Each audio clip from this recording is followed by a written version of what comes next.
नमस्कार, मैं आपका दोस्त, आपका मित्र प्रिंस पांडे।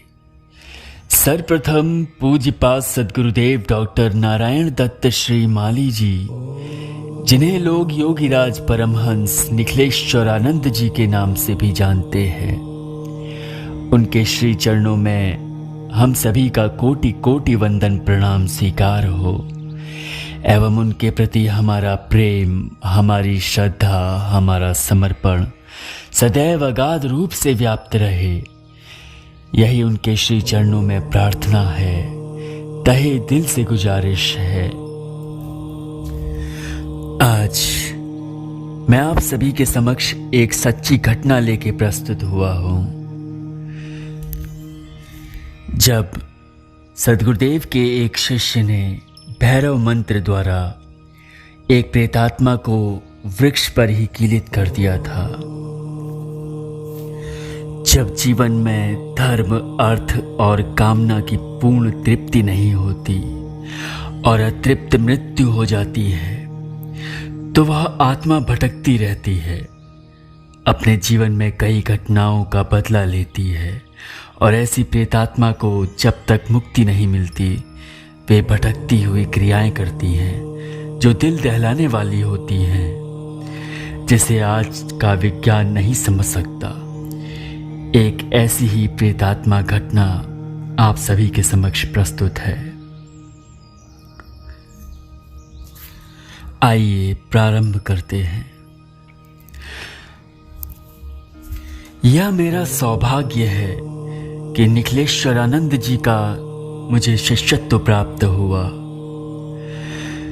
मैं उस समय लखनऊ में था और भैरव साधना के स्तर पर आगे बढ़ रहा था। सद्गुरुदेव ने मुझे भैरव दीक्षा दी और साधना संपन्न कराई, और जिसे मैंने सिद्ध भी किया।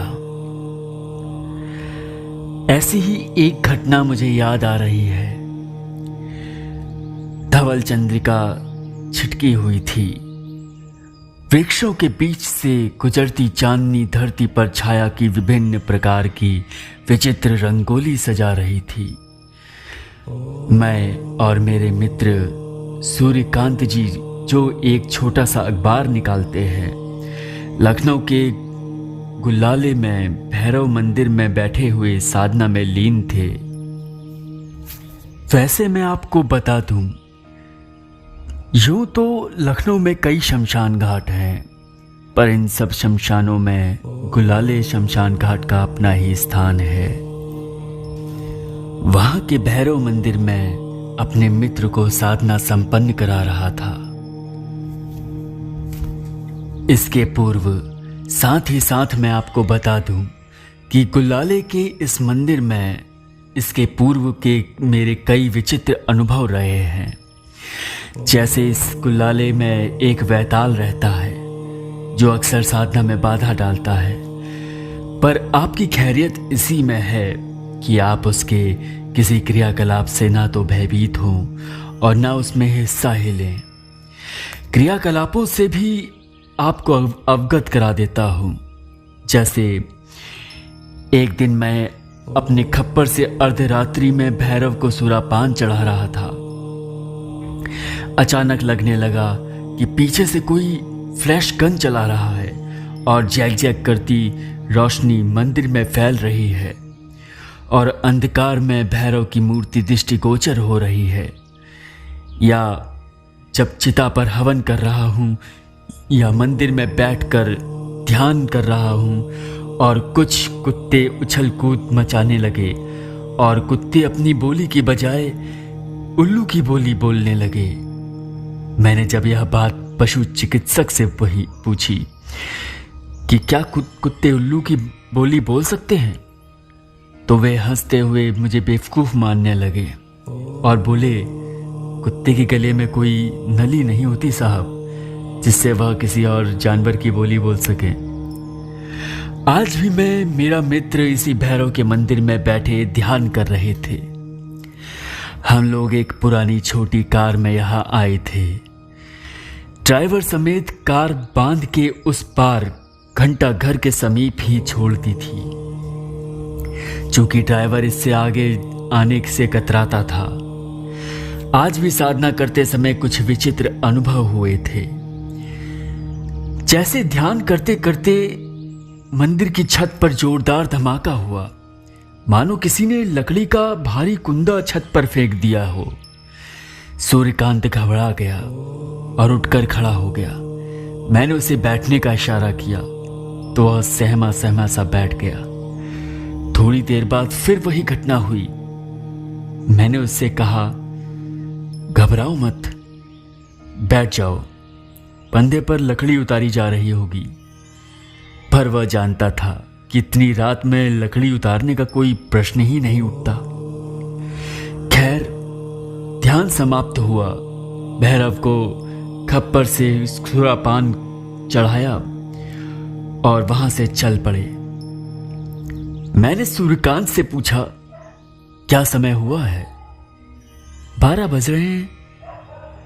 काफी गहरा ध्यान लग गया आज। और यह कहते कहते जैसे ही बाहर निकला, देखा बाहर दरी के पास जमीन पर चादर ताने हुए एक प्रेत लेटा हुआ है। वह नंगा था, खाली उसने ऊपर से चादर तान रखी थी। सूर्यकांत चौंका। देखिए, यह कौन चादर ओढ़े लेटा हुआ है? आओ चले सूर्यकांत, शमशान पर बिना मतलब की खोज भी नहीं करनी चाहिए। अपनी राह पर चलते रहो। और हम लोग चुपचाप बंधे की ओर खामोशी से चल दिए। सूर्यकांत यंत्र चालित सा शव की भांति चुपचाप तेज कदमों से आगे बढ़ता चला जा रहा था। हम लोगों ने ड्राइवर को जगाया और घर की ओर चल दिए। सुबह हम लोगों को दिल्ली जाना था। आपको एक बात और बताना भूल गया कि सूर्यकांत का एक मकान दिल्ली में भी है। आज उसको अपने मकान के पास घटित घटना के विषय में समाचार पत्र के लिए कवरेज हेतु जाना था। दूसरे दिन प्रातः वह दिल्ली की और गोमती ट्रेन से चल पड़ा और निर्धारित समय पर दिल्ली पहुंच गया।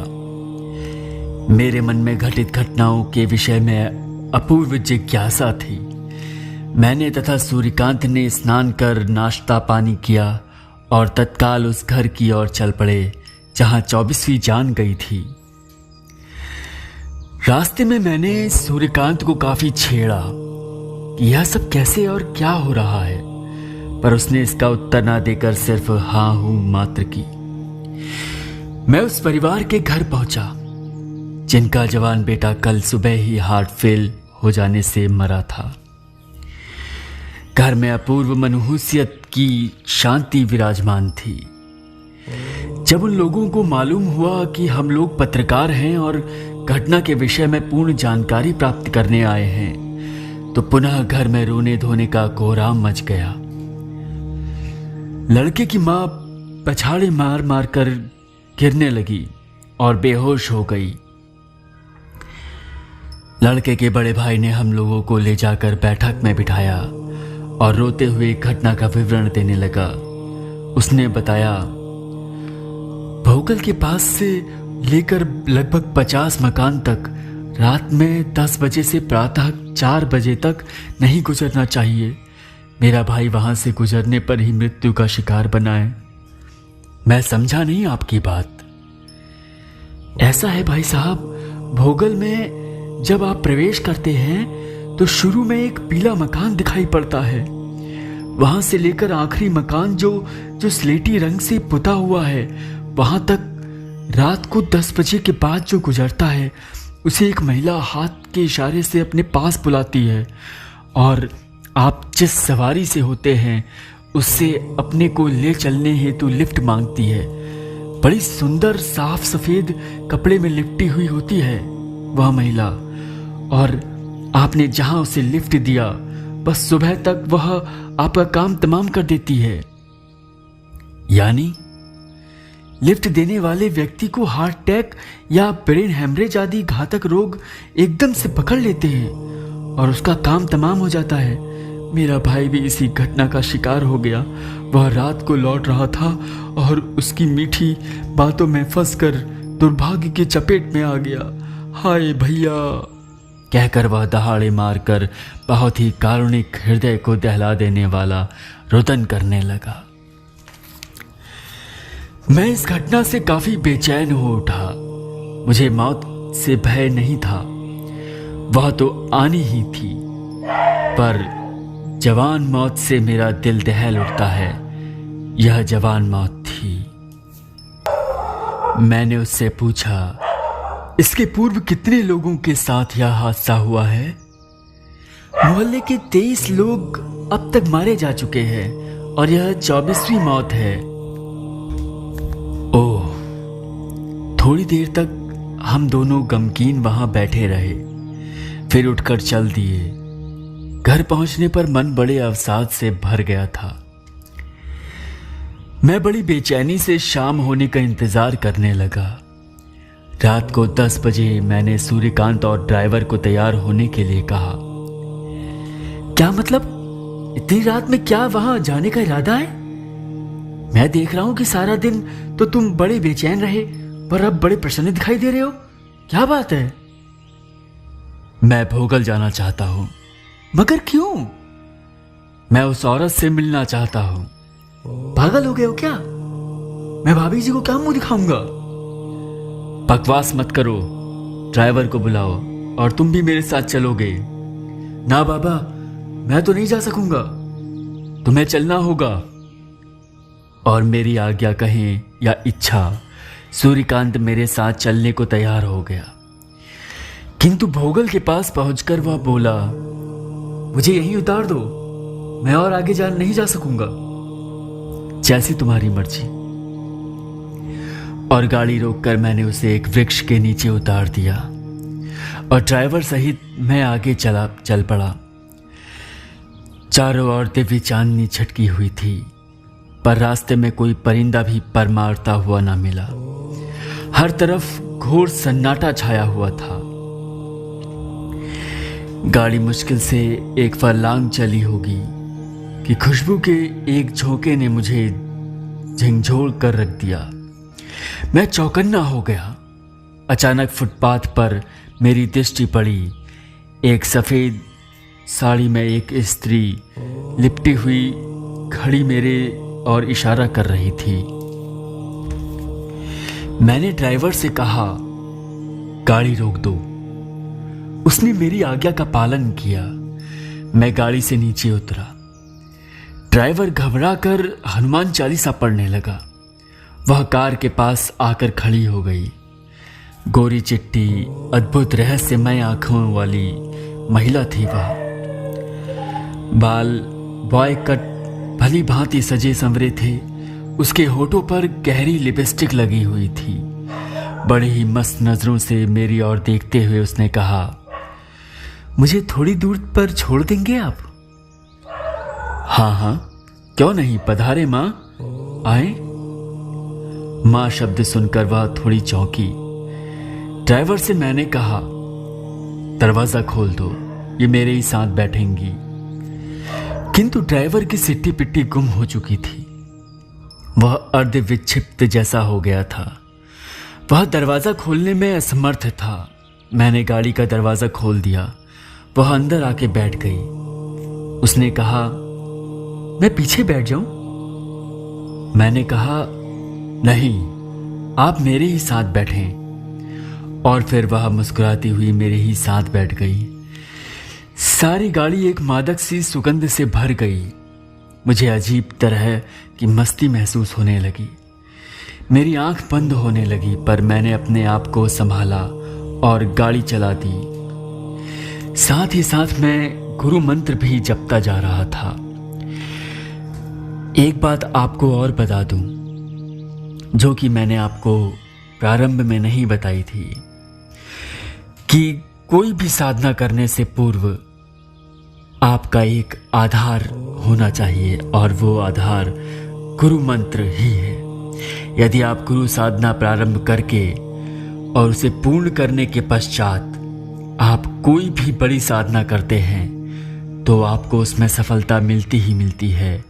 और साथ में वो गुरु मंत्र भी आपसे सिद्ध होने की कगार पे आ जाता है। अब मैंने सोचा कि मैं किस तरीके से इस स्थिति का सामना करूंगा। मैंने पूछा, कहाँ जाना चाहेंगी आप? मुझे फरीदाबाद के शमशान पर छोड़ दें? ठीक है, जहां कहें वहां छोड़ दूंगा। एक बात बताएं, आप इस तरह लोगों को लिफ्ट लेकर आप उनकी हत्या क्यों कर देती हैं? वो थोड़ा मेरा प्रश्न सुनकर सकपका गई, किंतु उसने कहा, यह मत पूछिए, यह एक लंबी कहानी है। मैं पुरुषों से नफरत करती हूं और बहुत नफरत करती हूं। पर क्यों? वास्तव में मेरे पति और देवर ने मुझ पर बहुत अत्याचार किए और अंत में मुझे जहर देकर मार डाला। तभी से मैं पुरुषों से बहुत घृणा करने लगी। अब तक इसी प्रकार लिफ्ट मांगकर 24 आदमियों को मार चुकी हूं मैं। बस मां, बहुत हो चुका, अब क्षमा करें। नहीं, मैं पुरुषों को कभी क्षमा नहीं कर सकती। फरीदाबाद का शमशान समीप आ चुका था। वह मुझसे बोली, गले में अस्थियों की माला क्यों पहन रखी है? इसे उतार दो। क्यों उतार दूं? इसे तो मैं नहीं उतारूंगा। तभी अचानक एक घटना घटी। शमशान के समीप पहुंचते ही जैसे ही एक पीपल का पेड़ आया, जोर से बिजली कड़की। खुली खिड़की से वह सशरीर निकल गई और पीपल के वृक्ष पर चढ़ गई।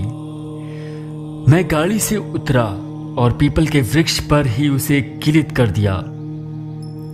और यह कीलन मंत्र भैरव मंत्र से ही निर्मित हो वह बनाया गया था और जो सद्गुरुदेव ने मुझे प्रदान किया था। वह बहुत मार्मिक स्वर में चिल्लाई, नहीं नहीं, ऐसा मत कीजिए। पर मैंने उसकी एक ना सुनी और वृक्ष पर उसे कीलित कर गाड़ी में आकर बैठ गया।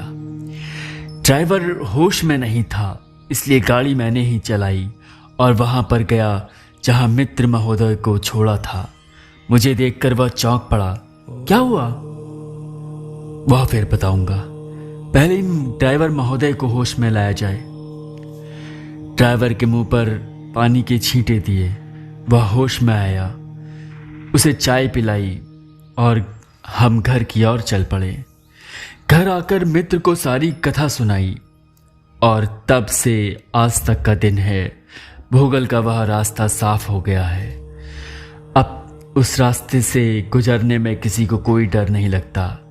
मुझे अपने द्वारा की गई भैरव साधना जो मेरे सद्गुरुदेव ने मुझे प्रदत्त की, उस पर मुझे गर्व है। जय निखिलेश्वर।